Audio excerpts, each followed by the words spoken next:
to our channel. Today I thought it'd be fun to show you guys our goat setup that we have here. It has been about 2 years since we got into Nigerian Dwarf goats, and when I was researching and looking all over the internet for how, like, different structures, how to protect your goats and what kind of structures they need, I found a host of different things. But since I'm super visual, I really enjoyed seeing the YouTube videos of people showing what they had their setup for goats. So I thought it'd be fun to show you our setup of our pallet barn and how we have everything for our goats. Starting with the structure, we put together a pallet barn with free pallets. I think we actually bought a handful of them, but we did not spend more than like $50 on pallets in all. It was pretty incredible. We did have to buy some 2x4s, you know, and that kind of thing to help with the framing. But yeah, we'll try to do a video with that later on just the pallet barn itself and how we've liked it or not liked it, because there's pros and cons for that for sure. So we have pallet barn inside, and then we did on the outside of the barn, we did siding, just some prefab, I'm not sure what it was called. I can link it, but it's just panels that we put on the outside so it has a solid outside. We painted that and did a metal roof. So that is just the core. And then we decided to divide up the barn so that one side would have chickens and one side would be goats. Ideally, that was a great idea in our heads, but I have decided that in the future, I will not do that again, because chickens are stinky. Goats can be if their bedding gets nasty, but chickens way more. Like, it just makes the whole barn reek all the time. So my personal preference would be to keep chickens separate than goats. So we have chickens on one side, and then in the middle, we have our milking stand. And this is for when I'm milking Jade. There's a place for her to go, or if we're trimming hoofs or whatnot, we can put them up on the stand. That has been super helpful. It was just made with scrap wood and, you know, free, so that's pretty helpful.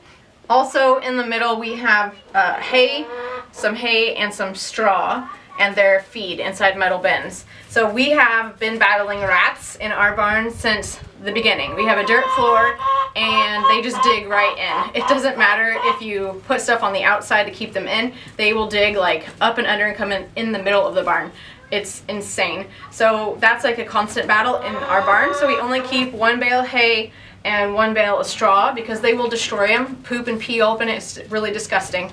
So in order to keep them from doing that, we only keep a small amount here. We divided up the goat side of the barn with pallets, and those are helpful and free, so we just decided to use those. And then because Stella, for some reason, when she was a baby, when we first got her, was able to jump everything, we had to like quickly put up some leftover wood, like plywood, up on top of it to kind of give it some height. And we just have never taken that down. And when our chickens were in the field with our goats, they decided they wanted to fly over it and get into the main barn area where the food is. And so we put up little nets from like netting from the plywood up to the roof to prevent them from getting over here. So one thing we have learned with animals, with chickens, with goats, is that they always keep us guessing and always keep us changing. Just when we think we have figured out, you know, like how to keep them contained and how to, the best way of doing things, something changes, something throws us for a loop, and we end up having to change things. So it just keeps it real interesting around here. On the goat side, we have it divided with pallets into 2 different stalls so that we can separate Jade's babies at nighttime if we want to milk in the mornings. And Fawn is showing us. We have latches all over the place on all of our gates and all of our you know, outside gates and indoor gates. We have latches, and we'll normally have, yeah, this doesn't have it on right now, but we normally have a carabiners, and we keep carabiners on all latches because our goats will sit there and nibble and nibble and push, and they can get that popped open. They are little tricky little things. On this side, we have the hay feeder that we homemade built with scraps again. We had to modify this a few times just to find the best method of keeping the hay from spilling out and the goats from getting. Willow is trying to eat the strap. Willow! Come here! So we had to modify this a few times just to get the goats to be able to not make such a mess, or how they could get the hay out efficiently. So it's just trial and error with that. Over here we have a mineral dish along the pallet wall, and it has minerals, like loose minerals in one side and baking soda on the other. Jade, are you going to show them? And then we have water buckets, just smaller water buckets on both sides of the stalls. Walking outside, we have their spools and some pallets just kind of screwed together for play area for the goats, and they absolutely love that. Goats love to climb, and they love to get high up and fight fight for queen of the spool, as they do all the time.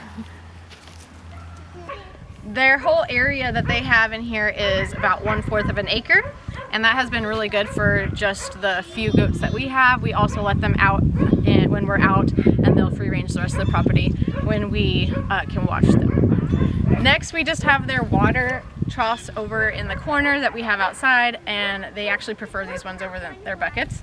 But these are great when it's not freezing temperatures to keep filled. And that's about it for our goat setup. I hope that this might give you some ideas if you're looking to figure out how to get a structure built for your goats.